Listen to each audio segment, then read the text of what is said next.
Good morning, good afternoon, forget it. We won't even go there this time. Probably next time and the next 10 times, but we'll give you a break this week. Welcome to the Swipe Wrong Podcast. I am Chaos. I'm the guy that's going to take you through some of the madness. This is the number one podcast amongst people who want to see celebrity death match featuring farmers only versus Christians mingle. That's us. That's who we are. That's what we're doing. Welcome to episode 1 of season 3, which this one's going to be done just a little bit differently, but the story, it's worth it. It is really, really, really worth it. What happened, though, when I did this is my fault. Jay's done the best he can to clean it all up, but this is completely my fault. The audio on this is really hit and miss, so what we try to do is find all the spots that were the best to hit and put those in there, and I will try to fill in as much as I possibly can without taking away from the story. Done a little bit differently, but the story might be a little bit different. So it's no accident that sounds like you're leveling up in a video game. 48% of 18 to 29-year-olds have an online dating profile. Make them work for it. 45% of people say they're more frustrated with this form of dating than hopeful. There are so many people you can connect with. Should I swipe right? Swipe wrong. Swipe wrong. Setting the record straight on dating apps. Everyday people telling everyday stories of the swipe right world with your host, Chaos. Well, I know he had a good time. Did you miss me? Did you miss me? Nah, maybe not. Maybe not. I get it. You know, we hang out a lot anyway, have pizza and all that stuff over the past few weeks. So it's not like we were gone for too terribly long. We just were gone with full-length episodes. So if you like the show, please like it, follow, subscribe, share with a friend. Let everybody know we're out there. Give us a call, 317-426-6616. Email us at swipewrongpod@gmail.com. We're on every podcast platform there is. So however somebody wants to listen, we're out there and we're ready to be listened to, I guess is the best way to put it. So let's move forward. So I'm going to introduce some of this to you. I'm going to take some of the stuff out that wasn't audible or was at least low to where it doesn't pop too much in your speakers. That may happen a little bit in the car or in your headphones. This person we found through a friend who's been on the episodes in the past and said, look, I just met this guy and we were talking and he has got this crazy story. And I said, my ears perk up immediately. Like, oh, shoot. All right. Well, let me hear his story. I want to hear his story. Let's sit back and talk. And so we actually met at this friend's house, and he wanted to meet in person. He didn't want to do over Zoom, which is usually how we'll do our recordings and meet people, just because the audio usually comes through better and all that. So when I got there, we got set up, and the Zoom just that I had, even though we were in person, I still set up, his Bluetooth didn't kick in. So my apologies for the audio. Again, Jay, as awesome as he is, he's amazing. He's like, bro, I can't do much with a lot of this stuff. So let's start and set the foundation for you. This gentleman here was married for, I think it was 10 years, and he's been divorced for about 5, and he's been off and on the apps.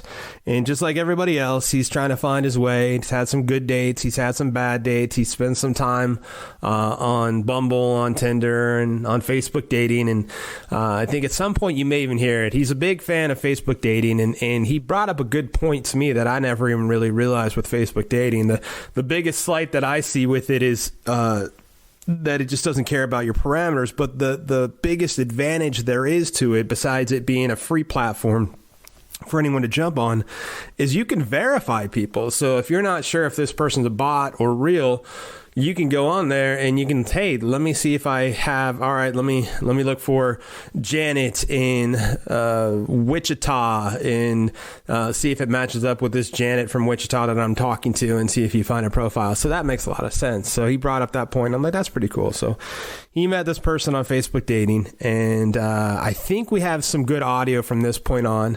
And this episode, I love the title.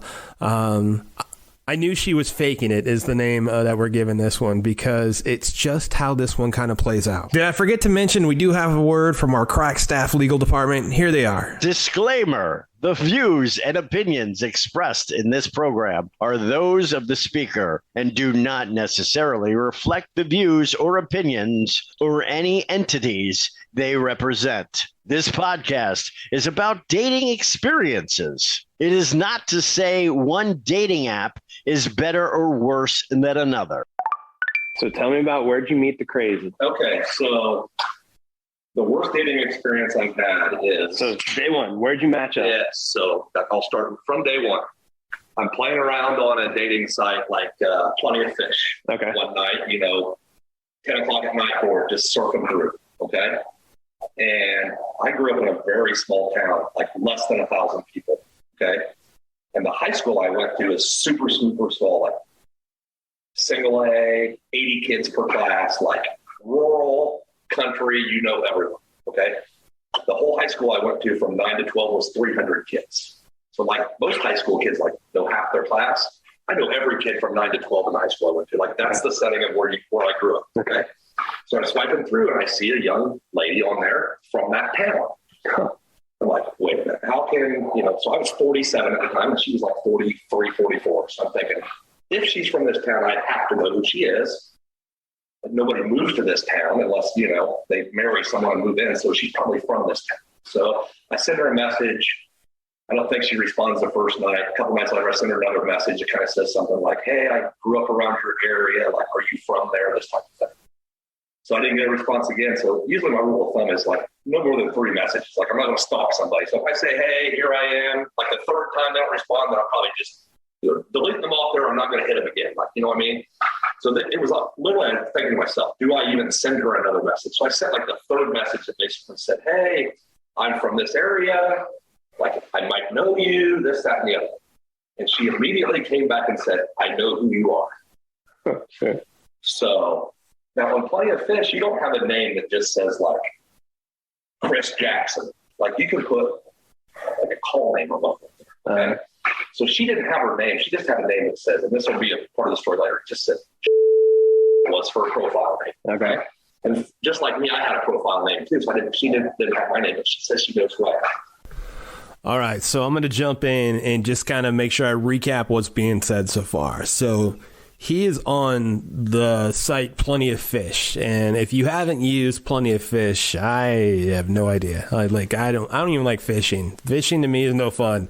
I don't want Plenty of Fish. If I want fish, I'm gonna be like, hey, give me the salmon is how I fish. So he's on Plenty of Fish, and the thing with Plenty of Fish is it doesn't say like anybody's first and last name. It doesn't say like Jack Tripper or Cersei Lannister or anything like that. It just simply has you create a screen name for yourself. It's like almost like AOL, old school AOL. And this is some girl that he connected with, and one of the things he noticed is she was from the old hometown that he was from, and they thought that they would have something in common to talk about there. And because there's only like 1,000 people or so from it, and then of course he says, hey, and she's all, I know who you are. So we messaged back and forth a little bit. And she said, can you figure out who I am? She's playing games with me. So I ended up guessing a couple times. She's like, no, you're close. As soon as she ends up telling me, my name is this and this. And she said, once she said the last name, I immediately knew who she was. One of my best friends in high school, who's a female, was her sister. She has an older brother that's 1 year ahead of me. And then she's got another sister that's 2 years below me. So there's 3 kids that are all my age, basically, and she's the youngest sister of these 3. Okay. So the girl that was my age, which is her older sister, I used to pick her up, take her to school. We go swim practice, this, that, and other. So she knew I'd been in and out of her farm many times, but she was never my girlfriend. She was just my friend back in the day. Okay. So anyway, this girl proceeds to tell me, like, I know who you are. I figured out who she was. And she says to me, I have to tell you something. She said, when we were in high school, she said, I had the biggest crush on you ever. You immediately go, I got a shot here. So not even I got a shot. Like I can't lay it. Yeah, right. I mean, a right-handed lay it. So anyway, we messaged back and forth, and and getting to know her, I figure out right away she's not the type of person I want. Right. In general, like, I want someone who, professional, educated, good mother, like, all the things that I really want, type of person. Right. It's not how she was. Right. She was rough around the edges and had lost her children and wore the high heel boots and leather pants. Like, she was not my type. Right. But once again, we had low-lying fruit to pick, so we just went ahead and did it anyway. Okay? So we talked for a while, and come to find out, she trusts me. We know who each other are and stuff. So I said, "Hey, you want to go out?" She said, "Sure." So come to find out, like, the following Friday, I think I had a job to do where I was driving to, like, Michigan, but I didn't have anybody going with me. I just flat out asked her, "Want to ride to Michigan with me for my job?" Sure. So our first date was driving to, like, a 10-hour drive on the road. That's what I'm saying. Okay, so it's 10-hour. 10-hour drive. 5 hours up. I think for like an hour of business, and then 5 hours back. Okay. She took my car and got us lunch while I was at the meeting and everything. Perfect. Cool. We got along great all the way up, got great all the way back. So she comes back to my house. It's late at night, and she ends up spending the night that night. But not like I slept on the couch. She slept in my bed. So you guys didn't hook up? No. We were kissing. Nothing was going on. We were just buddies, having a good time. Okay. You know what I mean? Just hanging out, having a great time. Telling old stories about, who we were in this, that, and the other. So the next morning she gets up, and I had picked her up at her house. So I took her home. And then, say about a week later or so, we're talking this, that, and I said, "Hey, you want to go out again?" She's like, "Okay."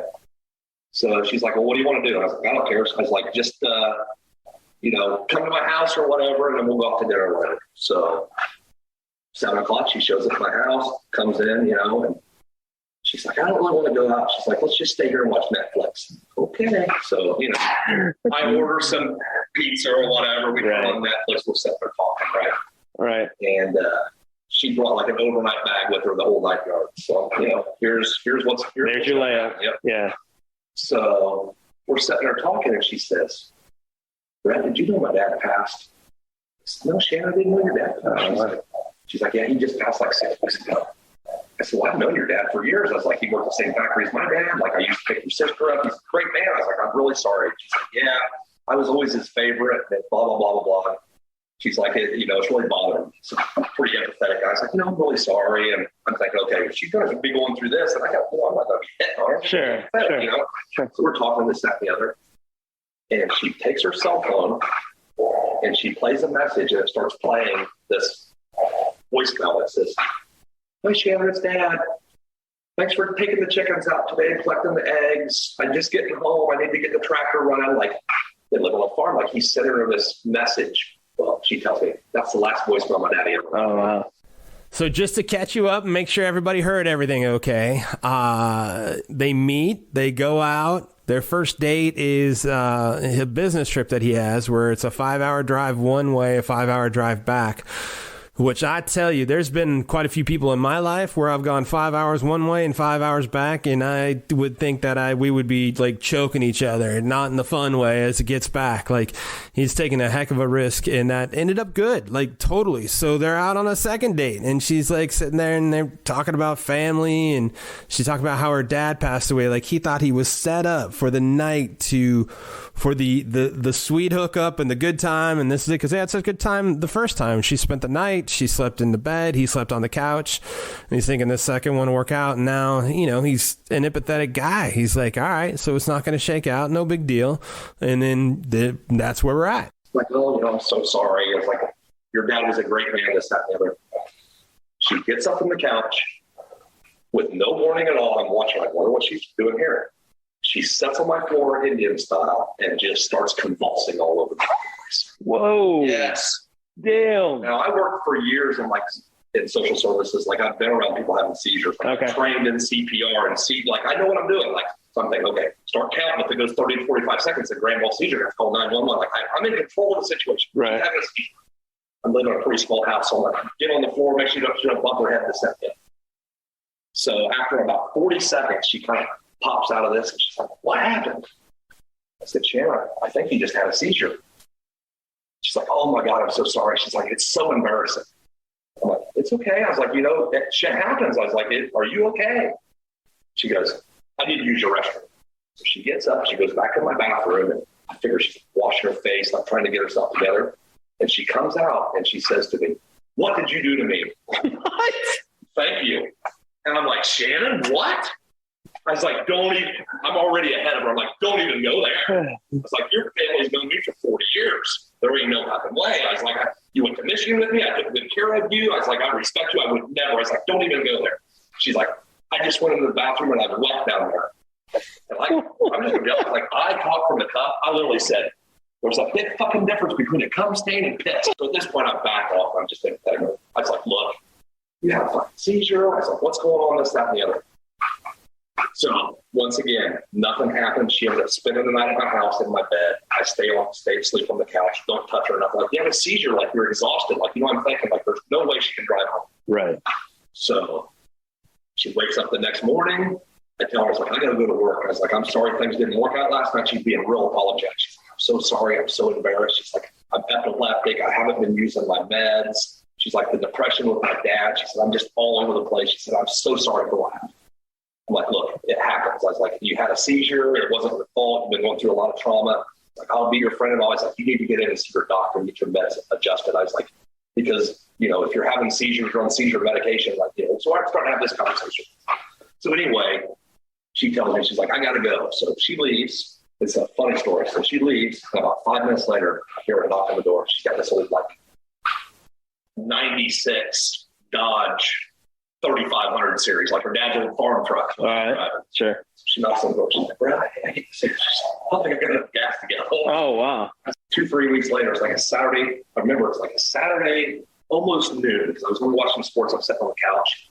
And she sends me a text message. It's a picture. And she's in the tanning bed at the workout facility, like 5 minutes from my house. Oh, and it's boy. not a full nudity, but like you can see the cleavage, like it's a sexual picture. Yeah. She's like, "I got my meds under control." She said, "I've been working out." She said, "Everything's good now." She's like, "I was hoping I could see you." So I respond, "Wow, you are looking good." Like, I mean, you can tell she lost weight. She looked good in the picture. Of course, I'm horny like him. You know? So it's like, "Well, come on over." So she literally, that day after the gym, she comes to my house, right? So we're sitting there talking, and I mean, at this point, I'm totally hooked. I don't know about you guys, but I was just sitting there with my jaw just like, oh my gosh, this is what's happening? Holy shit. So can you imagine that? Being out on a date with somebody who you've known their family for like 30 or 40 years, and you're kind of acquaintances with this person already, and you're sitting there, they play the voicemail of the dad that passed away not too long ago, and they go into a seizure. Like, empathy, and he talks about how empathetic he was, and he's like, all right, oh my gosh, what do we do here? Holy cow. Like, you're just like, I just want to make sure this person is okay. And how scared must they have been? Oh, it stinks. so I literally said to her, I was like, "Look, we got off to a bad start last time." I was like, "I'm so much glad that you're doing better." I was like, "You know, let's go on a real date." It's like, you know, last time we just did the Netflix, and your dad, you're all upset about your dad. It's like, maybe you just need to go out. It's like, let me take you out. We'll go to a movie. We'll go to a dinner. You know, we'll go to the bar. And she feels like, let's go have a real date. Have a good time. She's like, okay. So this was like, say, like a Thursday. I said, so tomorrow night. I said, let's just do it tomorrow night. She said, okay, fine. So there's no incident that night at all, right? So this is like midday, like I'm saying, like a Saturday. So I think it was going to be the following Friday, like 5 days later. So we talked several times back and forth. Things seem to be going pretty well.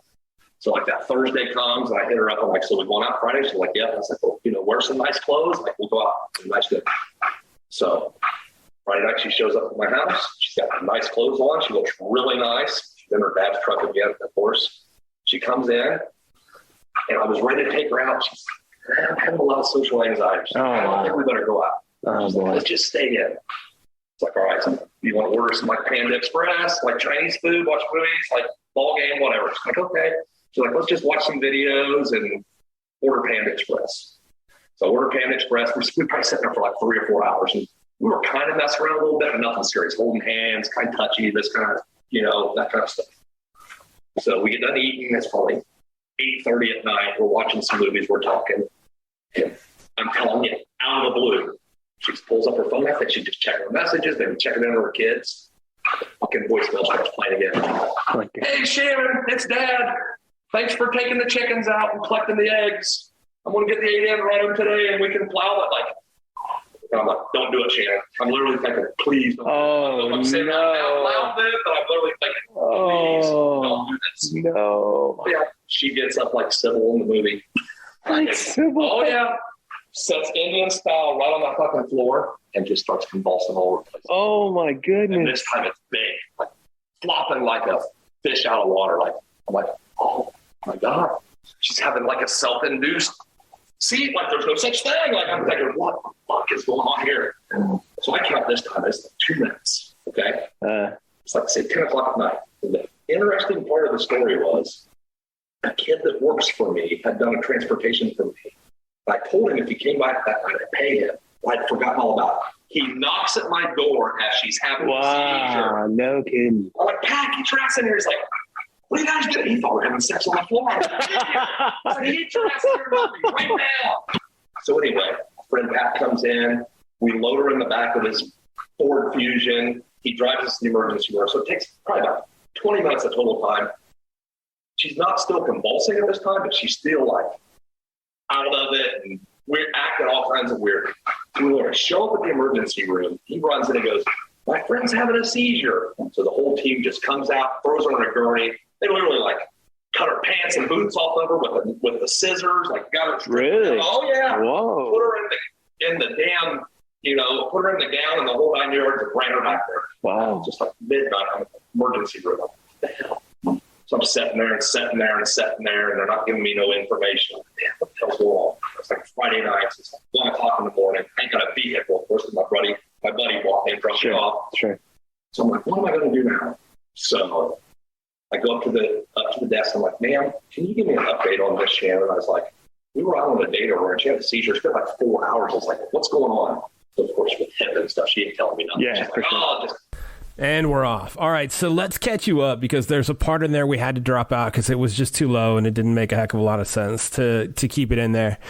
So first date, I think you caught how that went. And between the first and the second date, she sends him a picture of her at the tanning bed. Pretty seductive picture, not a total nude, just seductive, not far from the house. And he's like, come on over. And she comes over and they hang out. No incident that day. And then she comes over again a second time. They plan a date. They plan an actual date, and that's what he's trying to get set up. And when they're planning the actual date, the part that we dropped out because the audio was too low was he asked her. He says, "Hey, if we're out again and something happens and you have a seizure, what do you want me to do?" And she's like, "Well, call 911, get me to the hospital." He's like, "Yeah, sure, okay. I just want to make sure we're on the same page. That sounds good." So then this is what happens. She's out. He's like, "Oh my gosh, all right, I have a friend here. I'm not going to call 911. I'll go ahead and we'll just take her to the hospital, and that way we'll get her set up there." And that's kind of where we're at now is they kind of went out.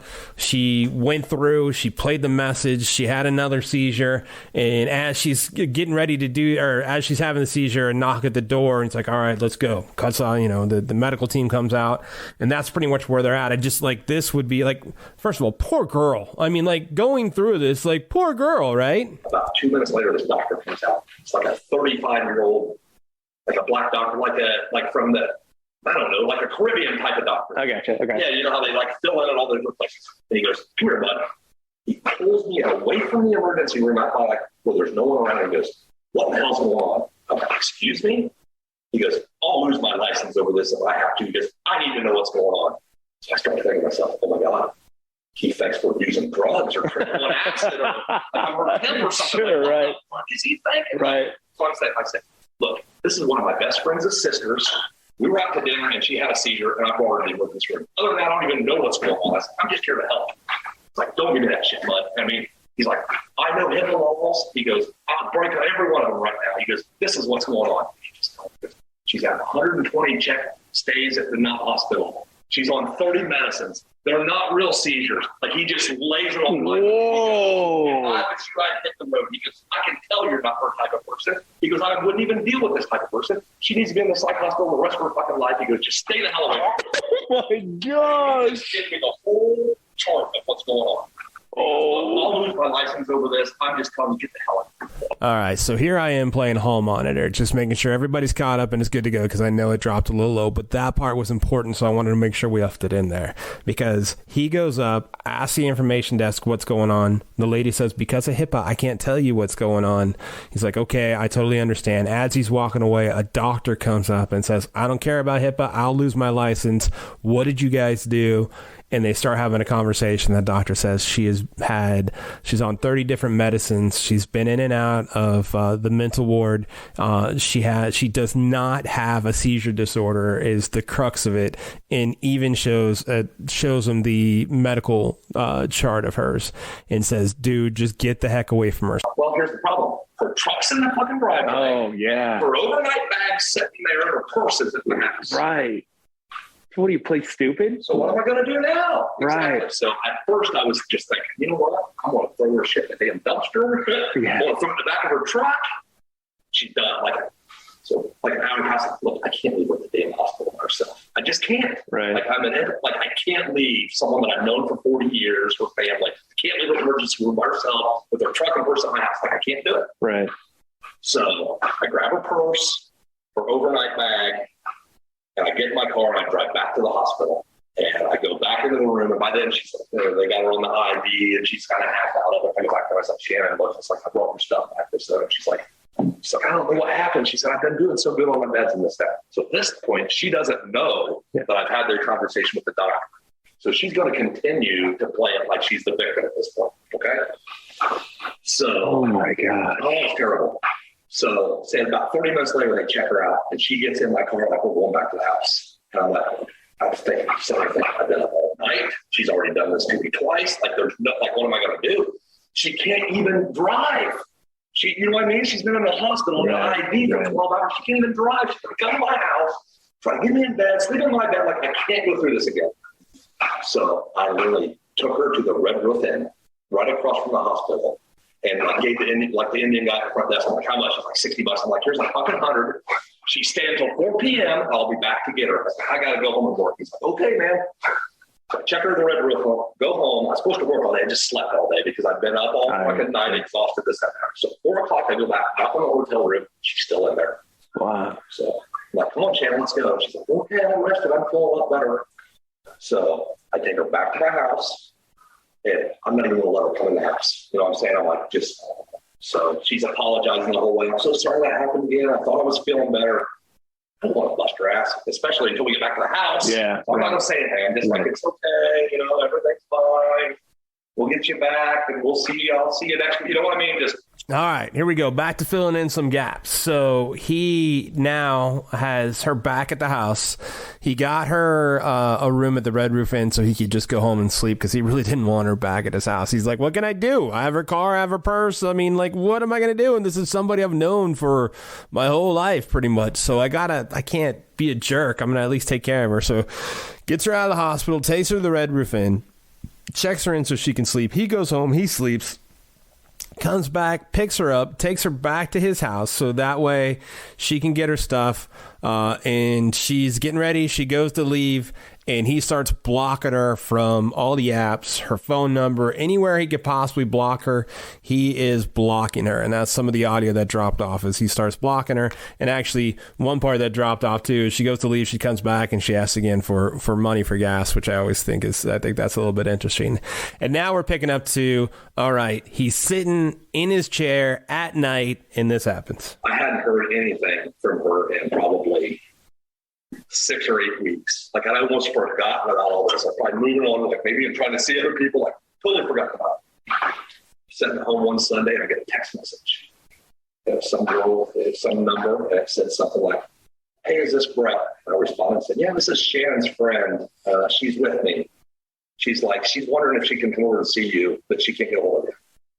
So I respond, what the hell's this about? And she says something like, she's moving to Alabama. She got a job roofing, and she's wondering if she can pick up her tools or some fairly legitimate thing. Like you know what I mean? Something she'd had it. Stuff she actually left. So she had it there. Okay. It's fairly legitimate. Oh my goodness. So I'm thinking. So I tell this girl, like, can I drop it off somewhere? This, that, there. And she tells me, she's like, look, Shannon literally has a train ticket today to Alabama from Lafayette. She's like, she's wondering if she could stop at your house today and get her stuff and go. I'm like, all right, tell her stuff behind, no big deal. So a couple hours later, knock at the door. It's Shannon. She still doesn't know I know, right? So we're just playing it off like normal, right?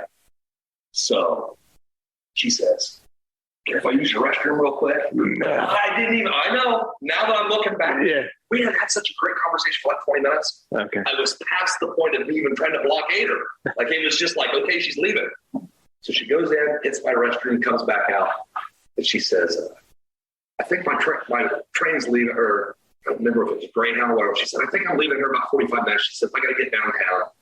She goes, I appreciate everything you did for me. From the standing position, she grabs her phone. I think she's checking the flight information. And sure as shit, Shannon, it's Dad. No. Oh, yeah. Not even on the couch. And I'm literally screaming at her, don't do it. It's like, if you fucking do that, it's like, do not fucking do it. It's like, what are you doing? Shut the phone off. Do not. I'm just screaming at her. And she's looking at me, looking just straight through me. Walks over, just collapses right on my fucking floor, and starts having another. Dude, no way. Yeah. I'd already kind of planned for this one. So my ex-wife, who is a nurse, I had told this story to, and she's like, there's no such thing as a voluntary seizure. No. It's all involuntary. Yeah. She said, you can spit in their face and they can't respond. She said, in the nursing home, whatever, they can't respond. She said, so if she responds to anything you do, it's fake. I don't know why. You can actually, I would never hurt anybody ever. Like, I am the most sympathetic person ever. I got up in the arm of my chair like Randy fucking Macho Man Savage. I go, you fucking bitch. I jumped over like I was going to. And she goes, no, don't hit me. Oh, my God. Like, get off the floor right now. She gets up like, what are you doing to me? And I just start like lightning her. I'm like, you faked 3 fucking seizures on me. I've been good to your family for 30 years. I tried everything. I just let her fucking have it. I was like, you fucking bitch, why would you do that to me? It's like my ex-wife and my daughter, and I got a business. I was like, you could have ruined everything. I was like, what are you doing, So she literally just puts her head down and leaves. No way. So I'm sitting there thinking, she's going to come back for the $40 for the gas money again? No kidding. This time I ain't getting the fucking door, dude. I don't care. I am done with her. No way, bro. Oh, yeah, she leaves. And I'm blocking the piss out of her. Now I'm making sure she's blocked everywhere, like Messenger, Facebook, all the dating apps. Like, I'm making sure there's no loose ties. I'm blocking her son. I'm blocking this friend. Like, anybody that's got anything, I'm blocking her. I will never, ever, ever speak to this girl ever again. Okay? Wow. So she's gone. Okay? I'm telling you, this was 8 months later. 8 months later. I guess she's not gone. She's in Alabama, I think. 8 months later, like 10:30 at night, and this is freaky because it was dark out. I'm sitting in the living room by myself. I was playing on the dating app, flirting with girls, this, that, and the other, and I get a text message that says, Shannon? ? I've got a couple of men that are friends of mine. Their name's Shannon too. I play ball with and stuff. Maybe it's not her. Like, it was just a strange number. Right. Like God knows where the area code was. Like, just her name was Shannon, but she also went by Shan, S-H-A-N. So I get another message that says, hey, Shan, ? Oh, okay. Next thing you know, I get another one from another number, Shannon, ? I start freaking out. I'm like, wait a minute, she's fucking with me here. Next thing you know, I've got 10 messages from 10 different numbers, and they're all saying something like, hey, Shannon, is this you? Shan, what can I do? Hey, Shannon, what's step number 2? Like, all this crazy fucking shit. I'm like, what am I going to do here? Next thing you know, I'm telling you, there's 30 messages, and they're all over the place from all over the country. No shit. So I'm thinking to myself, okay, she's at a party in Alabama. They're all drunk and high, and she's just getting me back. Like, she's just passing the phones around, and they're all sending me messages. Like, wait a minute. There's 10 different area codes. There's no way that's the case. Like, there's people from Chicago and Houston and Vegas. I'm like, how can this all be happening? So I'm like, what the fuck? I'm telling you, there's 20 of them, and they're starting to get weirder. Like, we'll come if you need us to, or what can I do next? Like, all this. And I'm like, what? The hair standing up on my arm. Like, I'm flipping out, and I'm like, something's like, what the fuck? So I pick up my phone, and on Plenty of Fish, I told you before, you have the call name. And you can search somebody by their call name on that one. You can't on the other ones, but on that one you can. Okay, that's right. So I typed in, just some girl. Sure as shit, it popped right the fuck up on there. No shit. Roofer in Alabama, single, blah, blah, blah, blah, blah. And I click on her profile, and here's what it says. Hello, my name is Shannon. I have been kidnapped as a sexual slave, and here is his phone number. Please help me by texting him and getting me out of this mess. If you ask him this, that, and the other, and he responds in this way, then we can have sex together. Like the craziest thing you've ever seen in your life, that she makes it look like I've held her sex, and these guys can come and have sex with her if they contact me. What the hell? Yes. So I'm like, okay, all these people are looking at her profile. They're sending the message to my damn phone number because it's on there trying to have sex with her. Oh my God. So I literally, this is probably the only time this ever happened in my life. I literally thought my life was over. I literally sat there for a minute thinking, done. Oh, like my daughter's 19, my ex-wife, like my business, my cell phone. Like this is my business phone. Like, wow. Like the cop, like I'm gonna get arrested. Like, do I call the cops? Like, what do I do now? So I'm sitting there thinking, okay, this sounds terrible, but I'm sitting there thinking, you're an educated guy. Your IQ's like 130. She's a fucking piece of trash. Her IQ's like 80. Like, surely you can outsmart her here. Like, figure something out. So I'm just sitting there thinking. Wait a minute. I got her phone number of her brother and both of her sisters. Oh, nice. I just started answering every one of those text messages saying, please contact at this number, which is her older brother. If you want to do step 2, please contact at this number. No. Her older brother owns a construction company. One of her sisters is a school teacher, and the other one's like a pediatrician. So they're all prominent people that live. I'm like, you know what I mean? Yeah. She's the black sheep. So all 20 of them bitches, I just forwarded right to the brothers and the sisters with like 5 minutes later, that profile was fucking What a down, great idea. Never heard another thing since. What a great idea.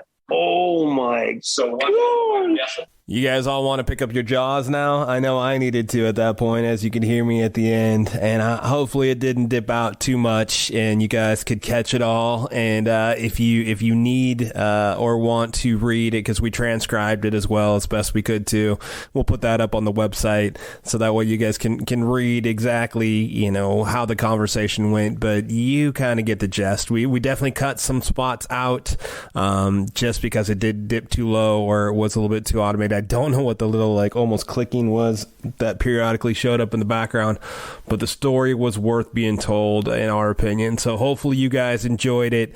I promise from here on out, maybe with a hiccup once or twice, like this one did, once every couple of seasons, but the audio will be on point. Thank you for being along for the ride on the Swipe Wrong podcast, where we take everyday people like you and me telling their everyday stories of their swipe right life. Show is produced by Jay Pelham. He is the host of Pelham Place. If you want to reach out to the show and tell us your story, we'd love to hear it. Give us a call. Google Voice us at 317-426-6616. Leave your information and we'll get back to you, or just your story. You can also email us at swipewrongpod@gmail.com. We are on Insta, Facebook, TikTok. We're out there. I am Chaos, the host of Chaotic Commentary. You can find me pretty much anywhere that you see me. And next week, the saga continues. Swipe wrong. Swipe wrong.